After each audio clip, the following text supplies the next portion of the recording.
Enzo Maresca, the new manager for Manchester City, is about to name his captain after the exit of Bernardo Silva.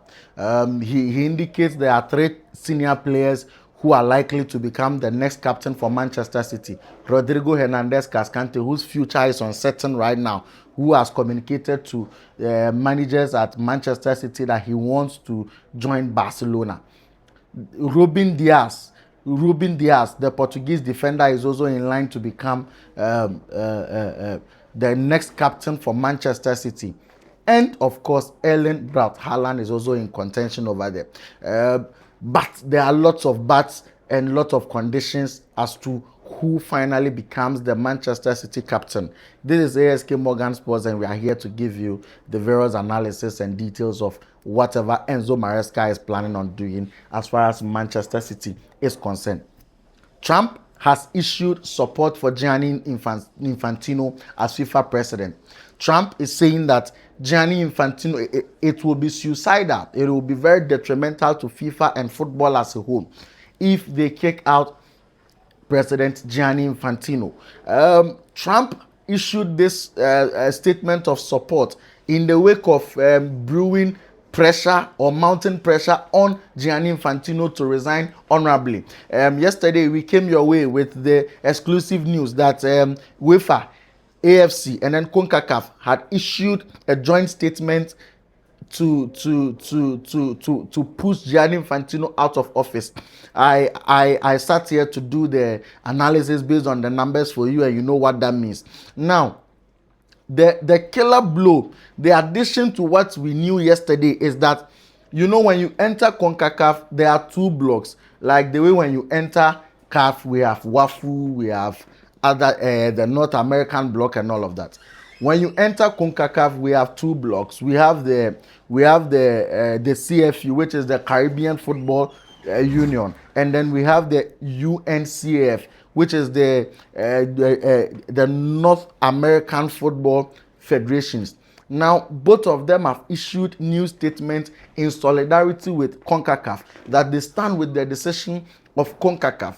And I was thinking that the US may take an exception to this. In fact, US, Canada, the Caribbean football, and then the North American Football Federations have all come together to stand against Gianni Infantino. As we speak now, it is just Mexico who is among the North American bloc that supports President Gianni Infantino. So Gianni Infantino has Mexico, he has the CONMEBOL, the South American blocks, he has CAF on his side, and even CAF, we have more development to show that CAF could be shaky for President Gianni Infantino. Then I know he has some countries in Asia, Sri Lanka, the likes of Sri Lanka, Saudi Arabia, yes, and all of these countries, Kuwait, UAE, Qatar, all of these, the Philippines, all of these have issued statements in support of Gianni Infantino. However, the numbers are against Gianni Infantino right now, and he has his back against the wall. Now, these three confederations who have boycotted FIFA competitions are set to explore new competitions they could play among themselves so that their players would still remain fit and be in competitive mode whilst they are boycotting FIFA competitions. So for example, there's going to be a Women FIFA World Cup in 2027. In just within 20 or more days, there's going to be the Women Under 20 World Cup, which will be hosted by Poland. About 6 European countries are set to boycott this particular World Cup, even including the host nation. We are not too sure. Now, what it means is that UEFA, the Asian Football Confederation, and CONCACAF are exploring bringing a new competition that the players can play while they boycott FIFA's competition, and we hope to see how it will look like. You remember when Florentino Perez and some European giants wanted to bring the European Super League, an alternative UEFA Champions League competition, to create a problem for UEFA. I think it is the same thing UEFA is trying to do to FIFA at this particular point in time.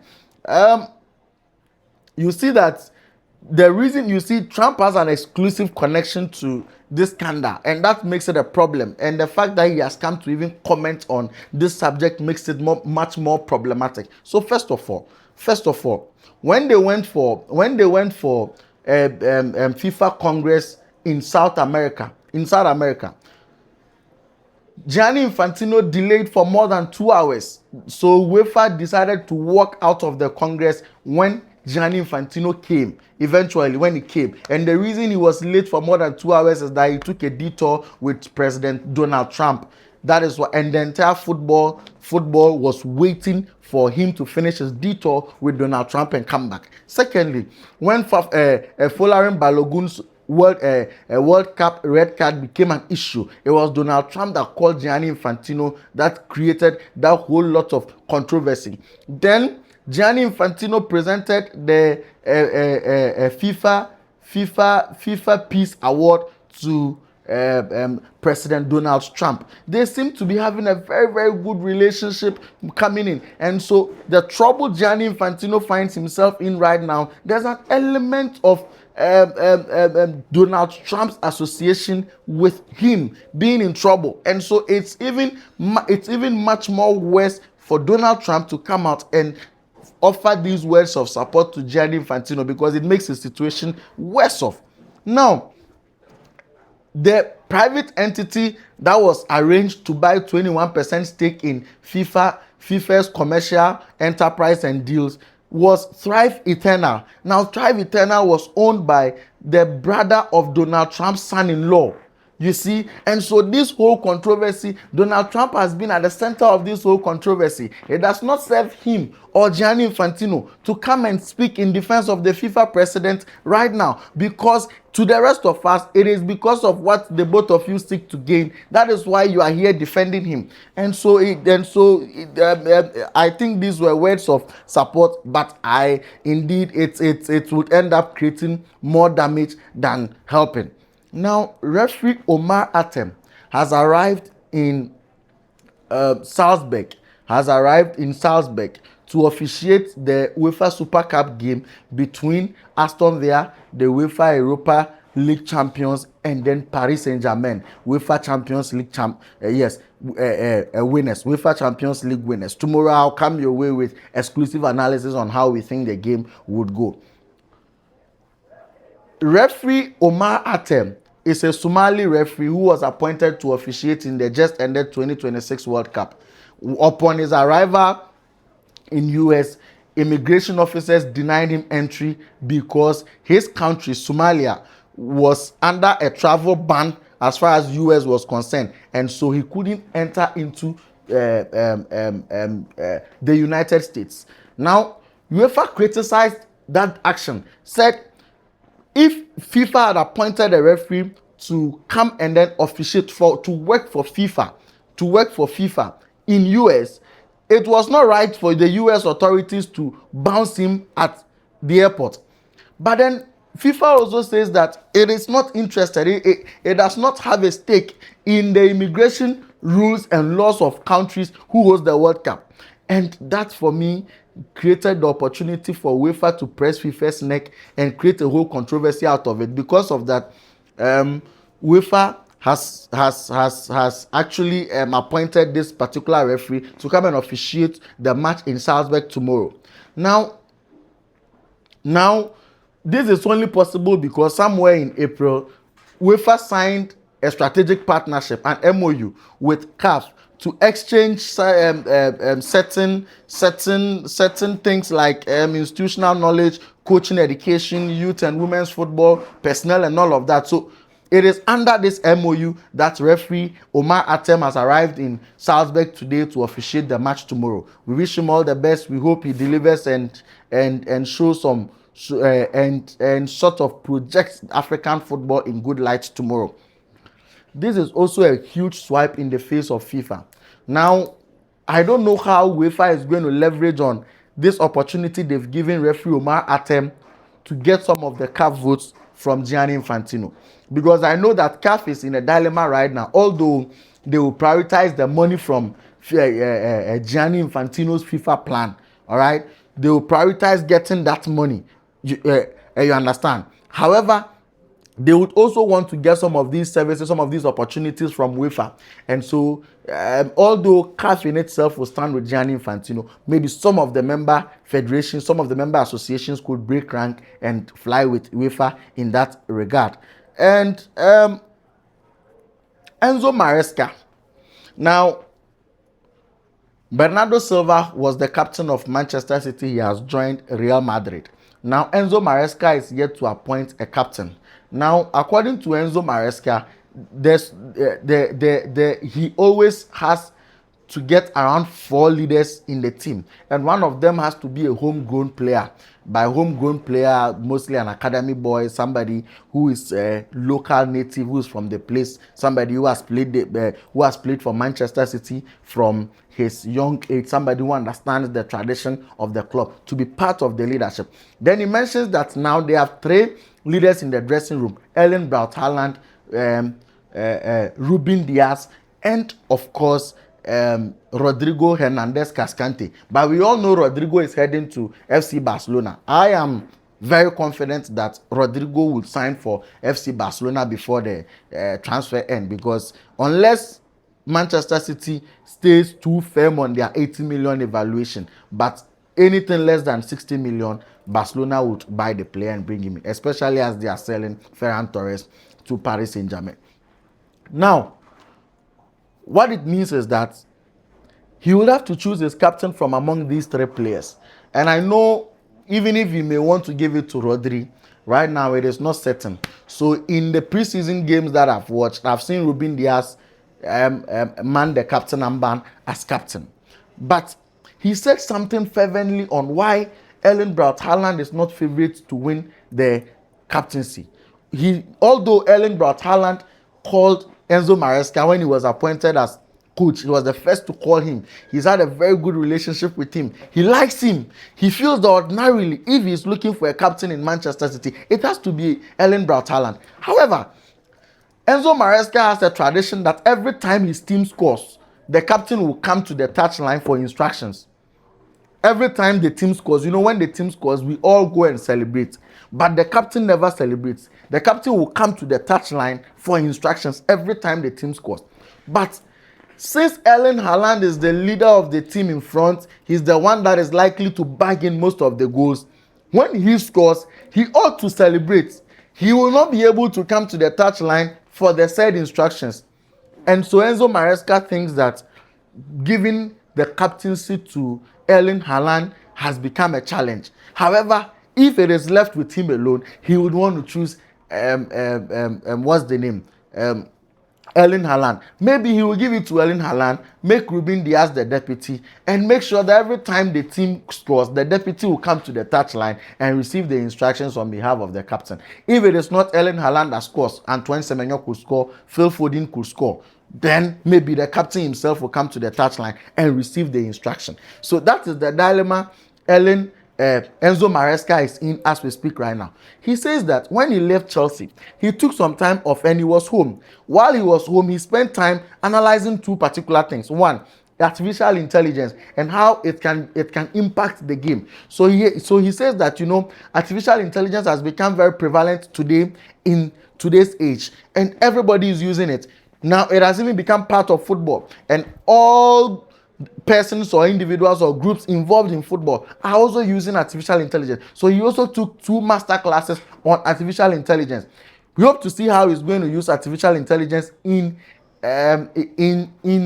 building his Manchester City setup. Then secondly,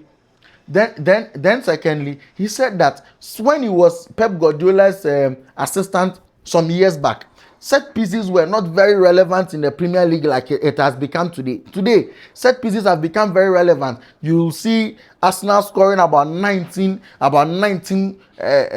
corner kicks in a season. You'll see Aston Villa scoring about 18 set pieces. You'll see Manchester United scoring about 15 or 16 set pieces in a season. It has become very common. You cannot win the Premier League without set pieces. It is very difficult to have open play goals. Now you would have to score from set pieces. You would have to find ways and means to score. And so he's looking at ways and means to configure his Manchester City team that can also score from set pieces and also defend against set pieces in that regard.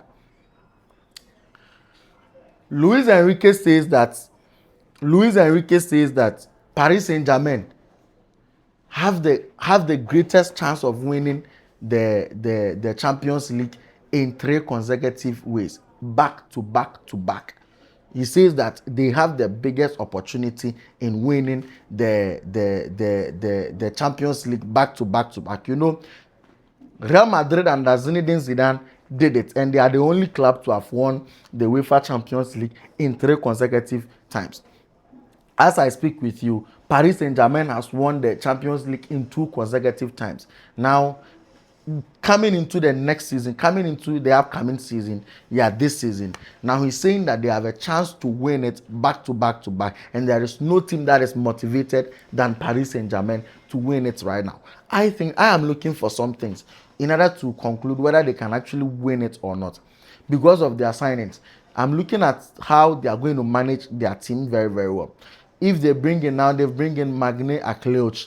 Now, if they are able to bring in Michael Götze to support Visha Varaskea on the left side, then they are able to also bring in Ferran Torres to come in and support what's the name, Ousmane Dembele as the makeshift center forward. What they need to do is to get a right back, who can support Achraf Hakimi when he's unavailable. Deploying Ruben Neves, João Neves, and then Warren Zaïre-Emery on the right fullback position whenever Achraf Hakimi is unavailable has become a problem, especially when the fitness of 30-year-old Fabian Ruiz is always under question. Now they need a constant right back who will deputize player Achraf Hakimi in that department. I think that if they are able to get that done, they will be in pole position to win the UEFA Champions League. Don't forget they are almost completing the signing of Zion Suzuki. They are almost done. And they have a deal in principle with Juventus to offer the player on loan to Juventus in Turin. I mean, which means that they would have to keep Sofonov and Lucas Chevalier in their team. I think that they still have an all-round squad, and they can do well in the UEFA Champions League this season. Tomorrow they come up against Aston Villa in the UEFA Super Cup. I've told you that I'll come with in-depth analysis tomorrow to show you how the game will look like. Miles Lewis-Kelly, you know, he's a 19-year-old player for Arsenal. He can play on the left back position. He can also play in midfield. Now, he extended his contract last season, and in that contract extension, Arteta and Arsenal gave him some assurances. He initially didn't want to extend his contract, but then after deliberations, he agreed to extend his contract under certain particular conditions, that he is going to get some much more playing time. We saw a last season where Ricardo Calafiori was chosen ahead of him at left back. We saw a last season where Piero Hincapié was chosen ahead of him at left back. We understand that now he wants to make a move, because now they've strengthened even their midfield positions, bringing in Bruno Guimaraes and all of the other players. So which means he cannot possibly have a dream of playing in the midfield. Don't forget, Ethan Nwaneri has also returned back to Arsenal. You understand? And so that midfield is very, very choked. Even Captain Martin Odegaard cannot have a guaranteed start in that particular midfield. What it means is that Miles Lewis-Kelly is thinking about his future, and so Arsenal is likely to offer him for sale if suitable offers come up. What we also know is that Aiden Heaven, who is a centre back at Manchester United, he's a good friend of Miles Lewis-Kelly, and he's spoken with the young man. Manchester United and Christopher Vivell and then Jason Wilcox are looking at ways and means to complete the signing of this player. However, looks like Arsenal would be requesting for a very hefty amount. Looking at the way the transfer window has been, this is a young player who can play both in midfield and also as left back. And when you look at Manchester United, Luke Shaw, more than 30 years old, playing at left back. His backup is only Harry Amas, who doesn't have a lot of experience in the Premier League. He's also young like Miles Lewis Kelly. Luke Shaw could even get injured at any point in time. Then when you come to the central areas, Manuel Ugarte is off injured. We have Casemiro who's out of the team. Mason Mount is also injured. So now Manchester United will have to rely on Yuri Telemans and then Andre Santos as we speak right now. There isn't enough backup for these two men. And Yuri Telemans can also get injured at any point in time. What it means is that if United is able to complete the signing of Miles Lewis Kelly, it gives them an added boost as far as their midfield and left back troubles are concerned. And we hope to see how this deal is going to end up for both teams, for Arsenal and then Manchester United. Let me hear from you in the comment section how much you think Arsenal should take from Miles Lewis Kelly, 18-year-old player who has had experience in the Premier League, who can play in two positions and all of that. He's been excellent for Arsenal as we have seen. This has been an ASK Morgan production. Please don't forget to like the video, watch, share to your friends, follow the channel, subscribe to the channel on YouTube, follow us on TikTok, and also don't forget to enter the comment section and criticize our work. Let us know what you think about what we are doing. Okay, help us grow, help us become better. Tell us all the bad things you see about our work and let us change it to suit you. Thank you so much for watching.